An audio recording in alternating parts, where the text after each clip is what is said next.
Patron! Un café! Ouais, pose-le là. Comment vous pouvez boire ce truc? Toi, à part celui de ta femme. Bon, allez, on se remet au boulot. Encore là, lui? Debout! Y a quelqu'un? Sûr, il y a quelqu'un. Ils sont toujours là quand on n'a pas besoin d'eux. Gamin, mon grand-père me racontait cette histoire du nègre qui veut rentrer à l'université. Bon, ça ira comme ça. Alors, tu es décidé à nous aider? Et tu vas répondre, merde, le chef te parle! Déjà répondu à tout ce que vous voulez savoir. Oh là là, t'es loin du compte. C'est pas ce qu'on te demande.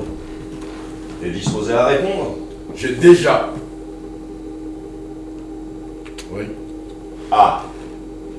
Tu vois? C'est bien ça. Réponds par oui ou par non. Quand as-tu fait la connaissance de Marie Carter?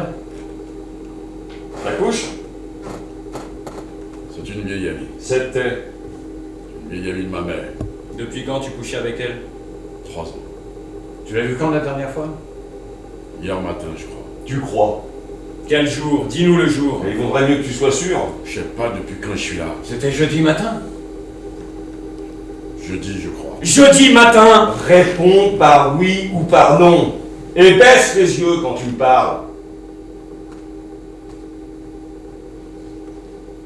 Jeudi matin. Oui. Quelle heure? 7h15.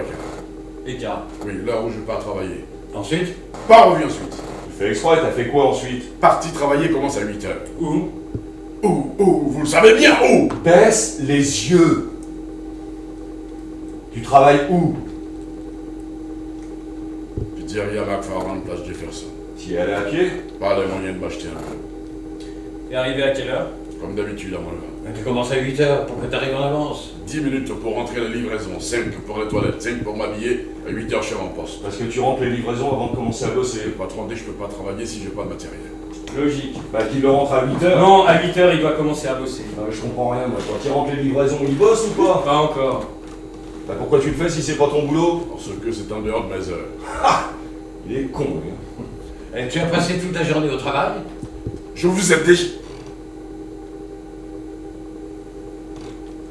Entre 3 et 5 heures, je suis allé voir ma mère. Ton patron dit que tu es revenu travailler à 6h. T'as fait quoi entre 5 et 6? Passez à la maison pour ouvrir une couche. Tu as des témoins?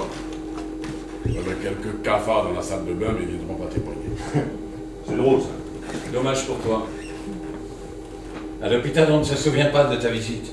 J'aurais dû me faire remarquer. Fais un effort, essaie de te rappeler quelque chose. Depuis 10 jours dans la chambre de ma mère, toutes les journées se ressemblent. Eh, y avait pas quelques cafards dans la chambre? Tu veux vraiment pas faire un effort? Vers 4 heures, une infirmière est venue changer la perfusion. Tu te souviens de l'heure, tu t'en rappelles? Vers 4 heures, Elle ressemblait à quoi, cette infirmière? à une infirmière. Fais pas le malin. Elle était comment? Enfant, on m'a appris à pas regarder les femmes blanches dans les yeux. Tu t'es gêné avec Marie Carter? Les filles qui travaillaient jeudi après-midi se ne souviennent pas de toi. On a vérifié sur la feuille de service? Ouais, on a interrogé le personnel qui était là jeudi. Il y a bien une fille, mais bon. On la soupçonne d'éprouver de la sympathie pour notre amie. Elle est noire. Bon, tu as quitté l'hôpital vers 17h. Tu es sûr de l'heure? J'ai vu la pendule. Embrasser ma mère, je suis rentré me doucher. Il se douche avant d'aller bosser. Il n'en a pas deux comme lui. Il n'y a pas de pendule dans la chambre. Vous allez m'accuser de vol? Mais t'as pas bientôt fini de nous raconter des cracks? On faisait chaud, la porte entrouverte. Pouvez voir la pendule du À couloir. 3h30, quand l'infirmière est venue faire sa piqûre, tu as vu la pendule? La pas fait de piqûre. La change de perfusion vers 4 heures. Baisse les yeux! Tu as vu la pendule? Pas vu la pendule. Alors comment tu sais qu'il était 4h? On change sa perfusion tous les jours vers 4 heures. Donc tu pouvais aussi bien ne pas être là. Ce jour-là, on a pu la changer un peu plus tôt. Je sais pas, Tu sais pas à l'heure qu'il était. environ 4 heures. Et le jour?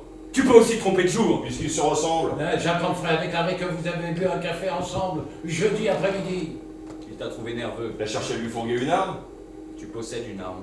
Non. La moitié du pays est armée, tu crois pas pour ta vie? Si je possédais une arme, je serais déjà un homme mort. Baisse les yeux.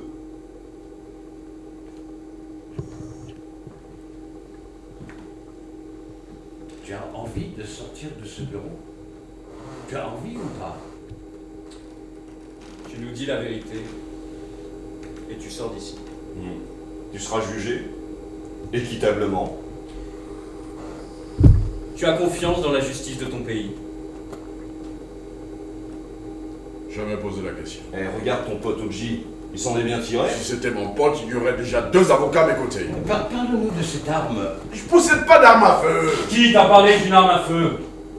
Est-ce que Marie Carter possédait une arme? Des centaines. Fais pas le Tu la mariole. connaissais bien, est-ce qu'elle possédait une arme? Pas à ma connaissance. Elle t'a jamais montré son calibre 32? Jamais. Donc elle se sentait pas particulièrement menacée. Crois pas, non. Si elle lui a pas montré son calibre, ils étaient pas si intimes. Il y a d'autres choses qu'on se montre dans l'intimité. Ou bien il nous dit pas la vérité.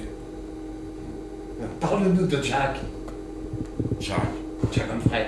Hein? Ce que j'aurais à dire sur Ce Jack, que tu faisais avec lui jeudi. des semaines que j'ai pas vu. On vous dit ami? Pas mon ami. Il doit de l'argent. C'est pas bien de pas rembourser ses amis. On t'a arrêté en possession de 500 $. Un acompte pour la pension des gamins. Tu les gâtes? Mercredi soir, dans ton quartier, 2 vieilles dames ont été agressées. L'agresseur a emporté la retraite d'une des mamies. 500 $ qu'on a retrouvé dans tes poches. Demandez à mon patron. L'agresseur a eu ton signalement. Il était noir. Jack t'a vu jeudi. Vous avez bu un café ensemble chez Peterson entre 17h et 17h30. Alors, Alors il se trompe. ou bien il ment. En tout cas, c'est ce qu'il dira au procès. Pourquoi tu fricotes avec un menteur? Tricole pas avec Tu lui. lui dois de l'argent. Une livraison de canne que t'as pas pu payer? Marie Carter, les retraités trafic de drogue. Vous voulez ma peau? Tu veux sa peau, toi? C'est quoi cet argent que tu lui dois? Chez moi, quand on a besoin, on ne peut pas demander à un banquier. Ce sont des types comme Jack Humphrey qui départent. Depuis quand tu lui dois ce fric? 2 mois. Tu sais d'où lui vient son argent? Sûrement pas aussi bien que vous. C'est pas une réponse. On a passé la moitié de sa vie dans vos services. Surveille ton langage! T'en as marre! Je ne supporte plus ces interrogatoires à la con!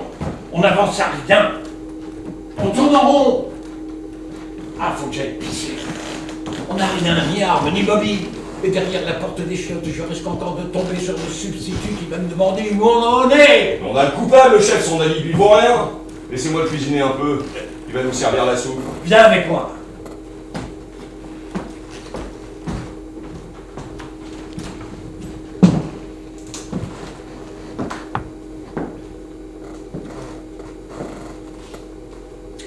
Tu sais où ils vont tous les deux?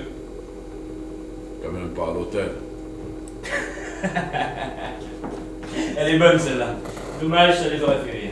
T'as pas soif, toi? Oh! Vous êtes pas possible. Vous vous entraînez dans votre ghetto ou quoi? Moi, je suis du sud. Les grandes étendues d'herbes sèches, ça, c'est mon berceau. Mais les deux autres sont du nord, tu vois. Là-bas, on comprend pas que vous assumiez pas. Là-bas, ils ont voté contre l'esclavage, alors quand ils voient le résultat... Écoute, le mieux, je fais monter 2 bières et tu me racontes toute l'histoire. Parce que mon collègue, tu crois quand même pas qu'il va y passer le réveillon? C'est un sprinter, lui. Tu connais ça, les sprinters, il y en a tout plein chez vous. Lui, il s'en fout que tu sois noir, blanc ou café au lait. Tout ce qu'il voit, c'est la ligne d'arrivée. Il fonce droit devant, sans jamais perdre de vue cette foutue ligne. T'as remarqué que la ligne d'arrivée, elle est toujours blanche. Comment il s'appelait celui qui a gagné 4 médailles à Los Angeles? Allez, comment il s'appelait? Carl Lewis. Ouais, Carl Lewis, c'est ça. Un fameux celui-là. Et qui a bien tourné. T'aurais pas pu apprendre à courir au lieu de passer ta vie dans les commissariats? On ne pourra jamais courir assez vite. Ça, t'as raison. Et tu sais pourquoi? Parce que c'est nous qui organisons vos jeux. Oh putain, ça fait du bien. Ah. Je me sens dans une de ces formes, moi. Bien. Jeudi, à 15h, tu quittes ton travail pour aller chez Marie Carter avec qui tu entretiens une relation depuis quelques mois. Tu as la clé de l'appartement, tu entres et tu fouilles. Tu mets pas trop de bordel parce que tu connais la maison. Tu cherches de l'argent ou des bijoux, tu me suis? Marie devait travailler jusqu'à 18h, seulement voilà. Elle est prise d'un malaise. Alors on s'occupe d'elle, on la dorlote et on l'invite à rentrer se reposer. Elle quitte son poste à 15h40, d'après la pointeuse. Elle rentre en bus et va directement chez elle où elle tombe sur toi, en train de fouiller sa piole. Elle t'engueule. Qu'est-ce que tu fous là, toi? Tu gueules plus fort qu'elle, tu lui demandes du pognon. Bah sinon Jack va te sonner des cloches. Elle en a rien à foutre. Elle est fatiguée, elle veut te flanquer dehors, ça tourne au vinaigre. Elle te gifle, tu trouves une torche sur un meuble et tu frappes. Elle court à sa chambre pour y cacher son calibre 32, tu la rattrapes, tu récupères le flingue, une nouvelle bagarre éclate, PAM, le coup part. Et voilà. On vient de t'éviter l'inculpation de meurtre avec préméditation. Tu prends 15 ans et tu sors au bout de 8. Elle est pas belle la vie. Alors que si tu continues à nier l'évidence, les charges vont s'accumuler. Pour expliquer la préméditation, on va parler de ta toxicomanie, de tes liens avec des types comme Jack Humphrey. On fouillera ton passé, il n'y aura qu'à se baisser. On trouvera des témoins. Pour affirmer que tes amours avec Marie battaient de l'aile. D'autres viendront dire où ils t'ont vu jeudi, vers 16h. À défaut de trouver le calibre, on a tes empreintes sur la torche. Et ce bon vieux Jack, qui t'a offert un café. Quand même. Trahi par un café. Mais on n'aura pas besoin de tout ça, ni des $500. Non. J'ai lu dernièrement qu'un tiers des condamnations repose sur la foi d'un seul témoignage. T'as lu ça, toi? Ouais. Alors celui de Jack suffira? Qui pourrait croire ce type? Bah, qui pourrait te croire, toi? Les jurés? Ah, ils le croiront peut-être pas. Mais ils verront bien que t'es de la même espèce. Une espèce qu'il vaut mieux tenir en cage.